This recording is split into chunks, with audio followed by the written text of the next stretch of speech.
Eddy current को हम ये आरई को 0 कर दें, मिनिमाइज कर दें। ईडी करंट को 0 करने से क्या होगा कि डैम्पिंग फैक्टर कम हो जाएगा।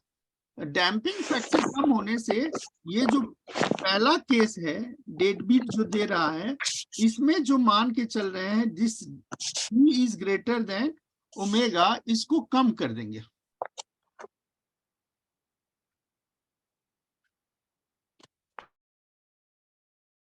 इस B is greater than omega को थोड़ा चेंज कर देंगे and that will be case number 2।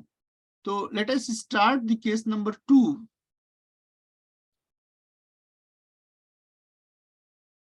This is case 2। Case 2 में this case 2 is basically ballistic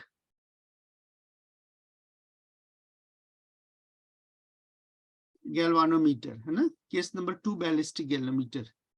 तो केस नंबर 2 में करना क्या है कि B is approximate equal to omega. B is approximate equal to omega. Now you see what is B? B को हम लोगों ने कहा it is R by 2I, R by 2I, and omega is equal to under root C by I. Omega is under root C by I. तो ये दोनों आपस में बराबर हो जाएं। यदि दोनों आपस में बराबर हो गया तो जो P है, P is equal to under root B square minus omega square. तो यदि इक्वल हो जाए, एग्जैक्टली बराबर हो जाए, है ना, if B is almost equal to omega, तो P का मान क्या हो जाएगा? This P is equal to 0।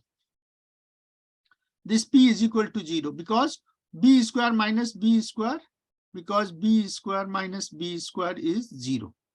लेकिन ऐसा नहीं है कि एग्जैक्टली बराबर हो।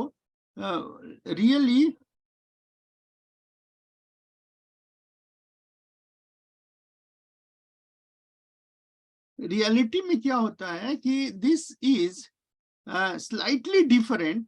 सो P is under root of B square minus omega square is small, slightly different होगा तो क्या होगा? स्मॉल होगा, छोटा क्वांटिटी होगा, है ना। तो छोटा क्वांटिटी के फायदा क्या हुआ? छोटा क्वांटिटी में फायदा होगा कि e raise to the power यदि हम pt कहेंगे या e raise to the power minus pt कहेंगे तो ये इसकी वैल्यू 1 प्लस p हो जाएगा और इसकी वैल्यू हो जाएगा 1 minus p t। This is t, है ना। ये स्मॉल होने की वजह से ये हम एक्सप्रेशन का हेल्प ले लेंगे, ये फायदा होता है। तो सोल्यूशन क्या है? द सोल्यूशन इज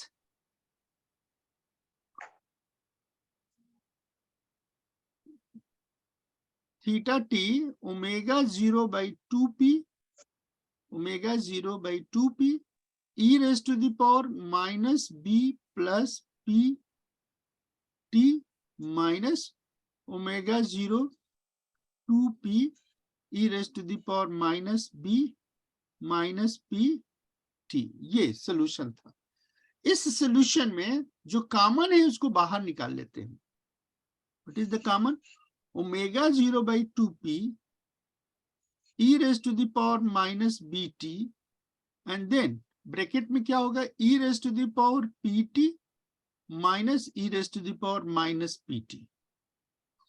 और e raise to the power pt की वैल्यू 1 प्लस pt है, e raise to the power minus pt का मान 1 माइनस pt, उसको सब्स्टिट्यूट कर दें तो ये एक्सप्रेशन हो जाएगा।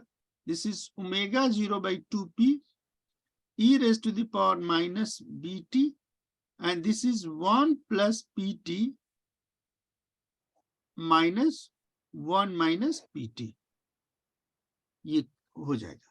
तो इसमें देखिए दिस इज माइनस और ये माइनस और यहाँ प्लस, तो ये कैंसिल हो जाएगा। ये माइनस और माइनस प्लस तो pt प्लस, तो ये हो जाएगा 2pt। तो this value is equal to omega 0 by 2p e raise to the power minus bt और ये हो गया 2pt।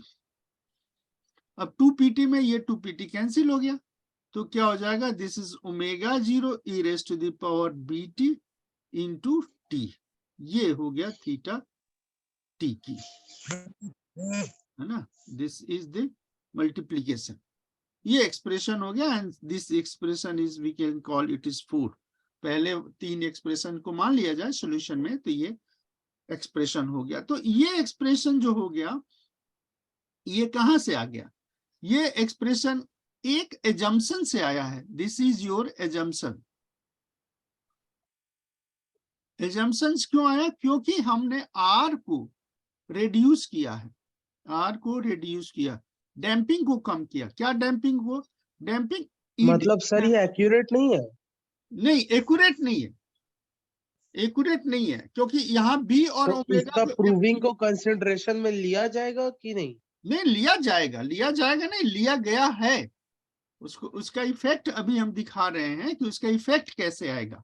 इसका इफेक्ट फ्रॉम ग्राफ से आएगा, कि ग्राफ में क्या है, कैसे ग्राफ प्लॉट करेंगे। इसके ग्राफ में ये this is your time, this is time, this is 0 and here it is theta T, there is theta T. तो अब देखिए पहले वाले ग्राफ में जो था उसमें क्या था, एक निगेटिव टर्म भी था, ये निगेटिव टर्म है ना। इस ग्राफ में कोई निगेटिव टर्म नहीं दिख रहा है, दो टर्म है मल्टीप्लिकेशन का। एक क्या टर्म है, दो टर्म है। First term is E raise to the power minus beta T, और सेकेंड टर्म जो है वो है केवल टी। तो केवल टी का मतलब theta T proportional to T. तो theta T proportional to T को यदि आप ग्राफ बनाएंगे तो वो ये आएगा, this is graph which represent theta T proportional to T, time के प्रोपोर्शनल होगा, तो स्ट्रेट लाइन हो जाएगा। दूसरा ग्राफ है theta two is proportional to E raise to the power minus B T, तो E raise to the power minus B T ये हो गया। ये ग्राफ, ये पहले का ग्राफ था, ये E raise to the power minus beta T, है ना। अब इन दोनों के रिजल्टेंट का जो ग्राफ हमारा होगा वो एक्चुअल ग्राफ होगा। तो दोनों का रिजल्टेंट ग्राफ क्या होगा, ये, दिस इज रिजल्टेंट ग्राफ। और इस रिजल्टेंट ग्राफ में भी आपको एक टाइम मिल रहा है, दैट इज टी मैक्स, ये टी मैक्स हो गया। तो टी मैक्स कैसे निकालेंगे, जैसे पहले वाला केस में था कि थीटा टी दिया है, इसको डिफरेंशिएट करेंगे, डिफरेंशिएट के बाद इसको पुट करेंगे, और पुट करने के बाद इसको सॉल्व करेंगे तो we will get the T max. तो टी मैक्स के लिए वही थीटा टी को D theta by D T कर दीजिए। What is D theta by D T, this is the omega 0 which is constant, और टी का डिफरेंशिएशन 1, तो E raise to the power minus B T हो गया, और फिर ओमेगा 0 इंटू टी और E raise to the power minus B t, और this is minus B. ठीक है, तो माइनस बी की वजह से इसको 0 के बराबर जब पुट करेंगे, this is 0 omega 0 E raise to the sir power, graph एक बार फिर से रिपीट करिए ना। 1 मिनट, इसको कॉमन ले लेंगे तो क्या होगा, 1 plus B T, 1 plus B T. तो दो फैक्टर का मल्टीप्लीकेशन 0 हो रहा है, तो पहला फैक्टर फाइनाइट, दूसरा फैक्टर 0, तो this indicate 0 is equal to 1 minus B T, 1 minus B T. So इसका मतलब क्या होगा कि 1 is equal to B T. तो what is T, T max is 1 upon B. 1 upon B क्या है, this is your B, B is R by 2i, तो यहाँ पे क्या हो जाएगा, this is 2i by small R, 2i by small are. तो ये हो गया टाइम जिसमें ये मैक्सिमम हो रहा था डिफ्लेक्शन, ये डिफ्लेक्शन मैक्सिमम हुआ Tm। तो this Tm is what, Tm is 1 upon B, B क्या है, डैम्पिंग कोफिशिएंट का था, and it's actual value is equal to 2i, i is moment of inertia, r is the coefficient of damping, और इस coefficient of damping में damping of air है और r of frame है, डैम्पिंग ऑफ फ्रेम। क्यों, क्योंकि eddy current की damping समाप्त हो गया है। ठीक है, तो this is about the time, और टाइम के होने की वजह से ये केस आ जाता है, and then it is called critical damping. This is called as critical damping. ठीक है, अब देखिए चेंज क्या हुआ। केस नंबर 1 में 2 टर्म हुआ करता था, ये फर्स्ट टर्म और ये हो गया सेकेंड टर्म, और दोनों टर्म को एक दूसरे से डिफरेंस करके आता था, है ना। और जब इसके ग्राफ बनाया था, आपको याद होगा ये ग्राफ था, फिर ये ग्राफ था, और इन दोनों के मिला के ये ग्राफ बना था। ठीक है, this is your time, this is your theta T का पॉजिटिव साइड और ये निगेटिव साइड। इस केस में क्या हो रहा है कि there is no negative case, ये पॉजिटिव है, नेगेटिव में कुछ है ही नहीं, तो डिफ्लेक्शन उस लेवल का नहीं है, that's why it is critical damping. पहले वाला डेडविड्थ था, that is sometime it is also called heavy damping. अब आपने कहा ग्राफ के बारे में इसको जरा डिस्कस कीजिए। बिल्कुल, देखिए ये जो हमारा एक्सप्रेशन है थीटा टी का एजम्पशंस के बाद, ये एक एक्सप्रेशन मिला। इस एक्सप्रेशन में ओमेगा 0 दैट इज कांस्टेंट और e raise to the power minus beta T into T, ये दो फैक्टर है। तो पहला फैक्टर जो होगा वो e एक्सपोनेंशियल निगेटिव है, और दूसरा फैक्टर है जो केवल t है, t मतलब डायरेक्टली प्रोपोर्शनल टू। तो theta is multiplication of two function, one linear function, other exponential function. तो ये this is the linear function proportionality में, और दूसरा है एक्सपोनेंशियल फंक्शन, है ना। दो फंक्शन है, तो दो फंक्शन का रिजल्टेंट फंक्शन क्या होगा, तो ये रेड लाइन से जो कर्व बना है, this is your resultant function, and this resultant function represent theta T. तो ये क्या रिप्रेजेंट कर रहा है, ये रिप्रेजेंट कर रहा है कि शुरू में डिफ्लेक्शन तेजी से बढ़ेगा और फिर ये बहुत तेजी से घटेगा, फिर बहुत तेजी से घटेगा, स्लो मोशन में नहीं रहेगा। Is it clear? जी सर। Yes sir. हाँ, दो फंक्शन का मल्टीप्लीकेशन है, तो ये है। अब आइए इसके बाद तीसरा केस आता है, the third case is very interesting, है ना। This is case number 3। Case number 3 में कहते हैं when b is less than omega. b is less than omega का मतलब हो गया कि जो p फैक्टर है, p फैक्टर में b square minus omega square हो रहा, तो ओमेगा स्क्वायर बड़ा है और b छोटा है, इसका मतलब ये जो अंडर रूट क्वांटिटी है वो निगेटिव क्वांटिटी होगी। तो कोई निगेटिव मतलब इसमें डैम्पिंग नहीं होगा? क्या चीज? डैम्पिंग नहीं होगा? नहीं, होगा डैम्पिंग होगा, लेकिन डैम्पिंग थोड़ा कम हो रहा है। तो ये इस निगेटिव क्वांटिटी को हम फिर इस तरह से लिख सकते हैं omega square minus B square. ठीक है, यदि बी ओमेगा बड़ा है बी से, तो this B square minus omega square जो ओरिजिनल है वो हो जाएगा -1 omega square minus B square, और -1 को क्या कहते हैं, इमेजिनरी जे, और omega square minus B square को हम कह देंगे ओमेगा डैश। ठीक है, तो ओमेगा डैश क्या हो जाएगा, under root omega square minus B square, ये एक फैक्टर हो गया। ठीक है, आगे चल के ये बहुत इंपॉर्टेंट सिग्निफिकेंस हो जाता है, जिसको थोड़ी देर बाद हम अभी करेंगे। अब जो हमारे पास एक्चुअल एक्सप्रेशन है, क्या एक्चुअल एक्सप्रेशन है, सोल्यूशन है theta T is omega 0 by 2p e raised to the power minus b plus p of t, और इसके बाद this is minus omega 0 by 2p e raised to the power minus b minus p t, है ना, ये factor है। अब इस factor में हम p के जगह पे क्या लिखेंगे, j dash j omega dash, है ना। तो इसमें आप इसको थोड़ा सिंप्लीफाई करिए, ओमेगा 0 बाई 2p दोनों में कॉमन है, इसको बाहर निकाल लिया, e raise to the power minus bt भी दोनों में कॉमन है, इसको भी बाहर निकाल लिया, तो ये हो गया e raise to the power pt और माइनस e raise to the power minus pt।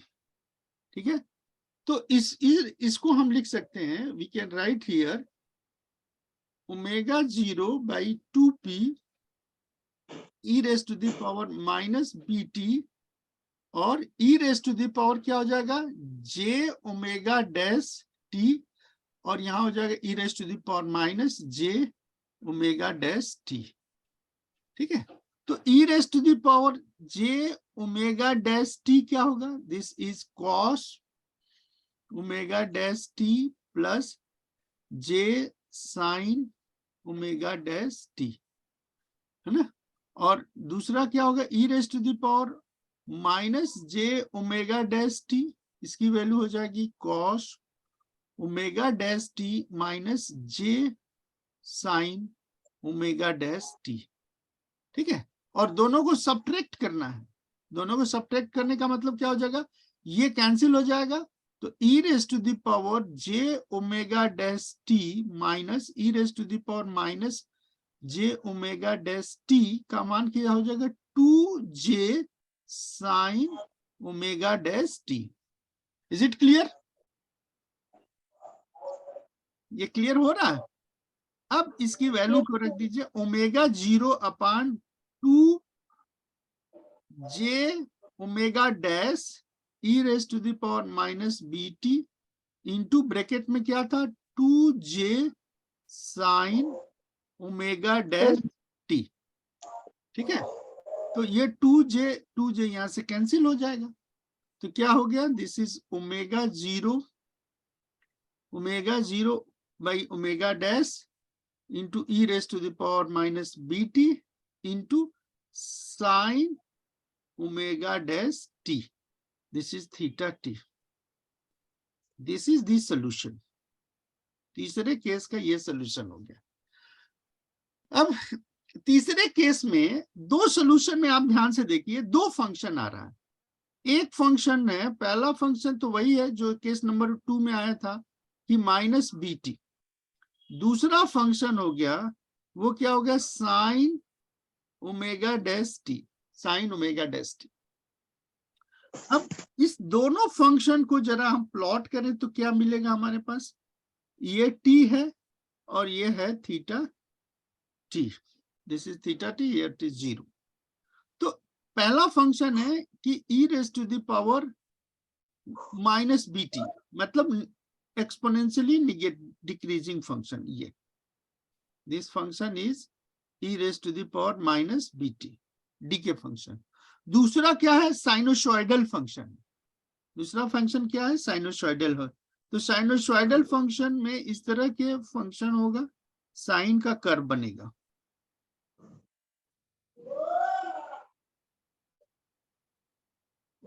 है ना। इस तरह का जो कर्व बनेगा,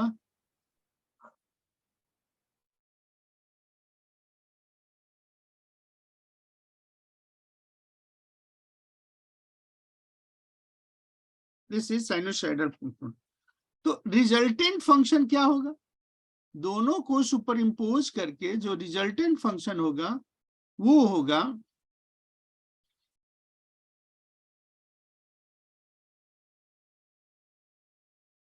रिजल्टेंट फंक्शन, ये होगा कि यहां से ये डाउन हो रहा है और ये इंक्रीज करेगा, तो ये क्या होगा, ये इस तरह से डाउन हुआ, डाउन होके फिर ये नीचे आया। ठीक है, नीचे आके क्या करेगा, फिर दूसरे डायरेक्शन में, फिर दूसरे डायरेक्शन से क्या, ये इसके नीचे आया, फिर क्या होगा, ये नीचे गया, फिर क्या होगा, ये नीचे गया, और फिर क्या होगा, ये, और फिर इस तरह से। तो दूसरे कर्व के रिजल्टेंट की वजह से ये जो है ये लॉस होगा, this one is loss, this part is loss, this part is loss, this part is loss, है ना। तो जो रिजल्टेंट फंक्शन हो रहा है वो क्या होगा, साइन का होगा, लेकिन इसका एम्पलीट्यूड लगातार कम हो रहा है। ठीक है, साइनोसॉइडल फंक्शन, मतलब कि आगे एक समय आएगा कि पूरा 0 हो जाएगा। यस यस, ऑसिलेट करते करते ये आगे की तरफ गया, इस तरह से कम हो रहा है, तो इस तरह से होते होते होते होते ये 0 हो जाएगा। ठीक है, तो ये this one is the ballistic, this one is ballistic galvanometer, है ना। बैलिस्टिक गैल्वेनोमीटर इसका का ये, पीक सर मतलब क्या ओरिजिन पे है?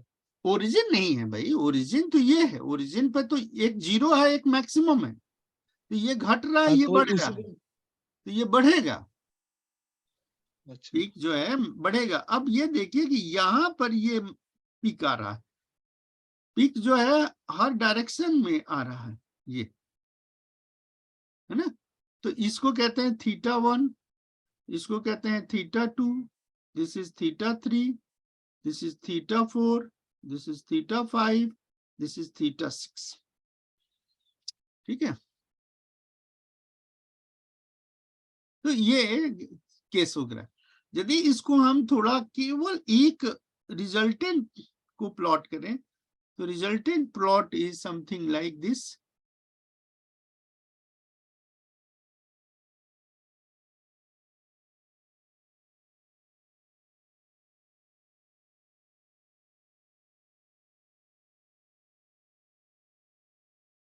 ये टाइम के साथ है, and this is your θt।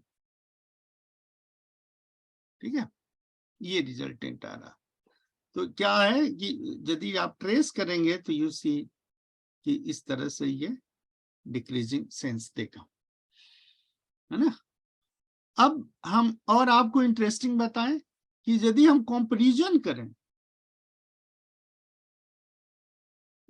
Comparison किसमें कंपैरिजन, 3 केस है, केस 1, केस 2 और केस 3। केस 1 क्या था, b is greater than omega. Case 2 क्या है, b इज अप्रोक्सीमेटली ओमेगा। और केस 3 है b is less than omega. ठीक है, तो केस 1 में जो ग्राफ आया था, आप देखिए ग्राफ आया तो वो इस तरह से था, ये ऐसे करके एक ग्राफ आपका ऐसे मिला केस 1 का। ठीक है, this is your case 1। Case 2 का कैसे आया, केस 2 का ग्राफ जो है, दिस इज केस 2। केस 2 का ग्राफ क्या आया, थोड़ा सा ये राइज इधर किया और ऐसे आया, ये केस 2 का ग्राफ हो गया। और केस 3 का ग्राफ क्या है, जो ब्लैक से है, दैट इज केस 3 का ग्राफ। उसको हम यदि रेड से कर दें फिर से, तो ये हमारा केस 3 का ग्राफ आया, दिस इज ऑसिलेटरी। ठीक है, this is your oscillatory, oscillatory motion.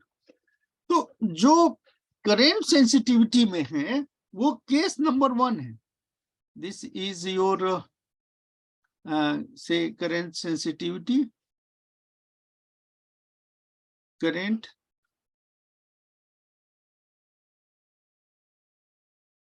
This is current sensitivity.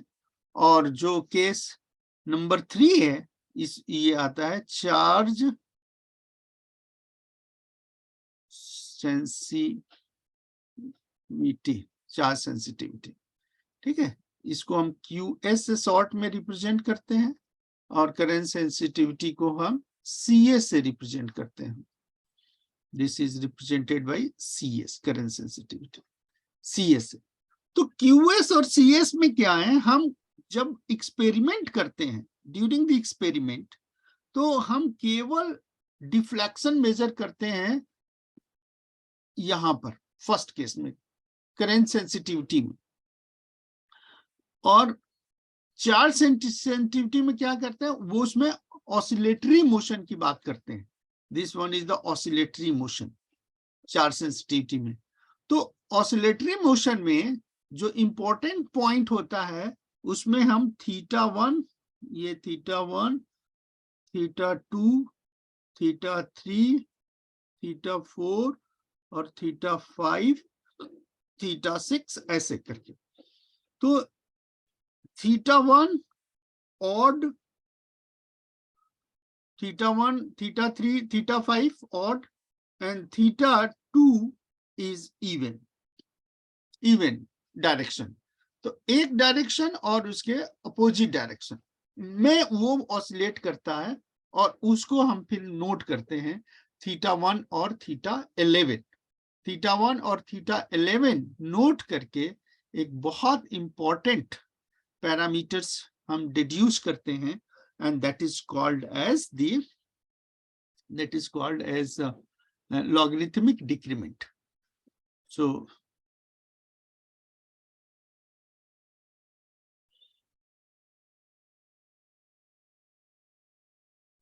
Sir question. Sir जैसे कि केस 1 और केस 2 एक एज्यूम्ड वैल्यू है, केस 3 तो मतलब ये अज्यूम तो लग नहीं रहा था, ये तो पूरा प्रूफ कर दिया. केस 3 नहीं, केस 3 भी भाई प्रूफ तो किया, लेकिन प्रूफ किस बेसिस पे किया? थीटा के बेस. आपने जो एक्सप्रेशंस थे, एक्सप्रेशन यही है ना केस 3. देखिए हाँ. इक्वेशन क्या है कि ये पार्ट जो है सब में रखा गया. Is it clear? हाँ सर. ये सोल्यूशन है ना, मेन सोल्यूशन. ये सोल्यूशन हमने सबके लिए यूज किया. अब जो एजम्पशन से b is less than omega, b is less than omega कहने से p का मान जो है वो इमेजिनरी हो गया. This is j omega dash, है ना. केस नंबर 2 में e raise to the power pt और e raise to the power minus pt को हम लोग क्या लिखे थे? 1 प्लस pt और 1 माइनस pt. जी. Is it clear? वो भी डेरिवेटिव है, ये भी डेरिवेटिव है. यहां पर जब p का मान इमेजिनरी हो गया तो exponential j omega dash t हो गया. तो exponential j omega t is complex number. समझ गए. कॉम्प्लेक्स नंबर है, और कॉम्प्लेक्स नंबर को जब सॉल्व किया, ये कॉम्प्लेक्स नंबर है, इसको सॉल्व किया है तो हमारे पास 2j साइन ओमेगा डैश मिला, है ना. ठीक है, 2j साइन ओमेगा, और उसकी वैल्यू हमने भरा. तो यहाँ पर जो फंक्शन आ गया, ये क्या था? साइन ओमेगा डैश टी है, साइन ओमेगा डैश टी है. और ये यहाँ ये जो हम अभी इस केस में ले रहे थे, इसके पहले वाले केस में क्या आया था? सिंपल टी आया था, याद है? केस 2 में, हाँ, सेकेंड केस में टी आया था, that is the linear function. तो लीनियर फंक्शन किस में कन्वर्ट हो गया? ऑसिलेटरी फंक्शन में. लीनियर फंक्शन किस में कन्वर्ट हो गया? ऑसिलेटरी फंक्शन में. और ऑसिलेटरी फंक्शन यदि हो गया तो उसका कुछ टाइम पीरियड भी होगा, है ना. हाँ सर. तो टाइम पीरियड निकल जाएगा.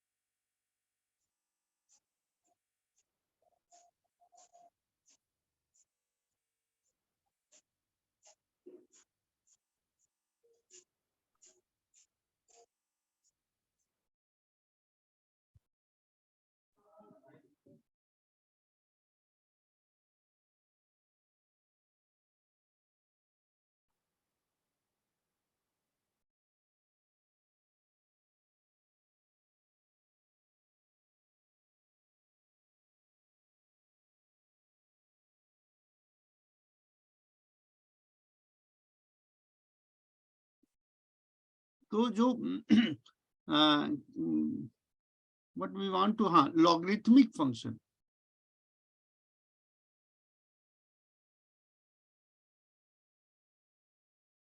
Logarithmic, it is decrement.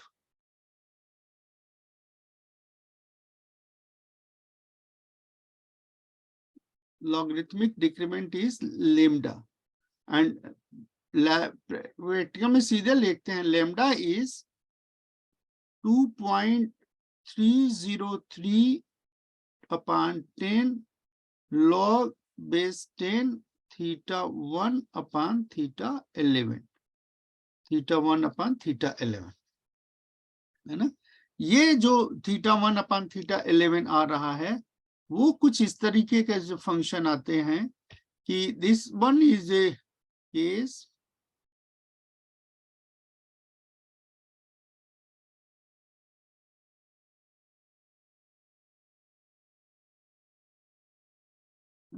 this is theta 1, theta 2, 1, 2, 3, 4, 5, 6, 7, 8, 9, 10, and this is 11.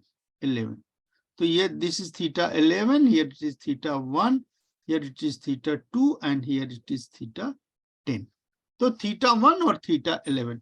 तो कैसे डिफाइन करते हैं? How to define this one, theta 1 and theta 11? ये इंपॉर्टेंट है।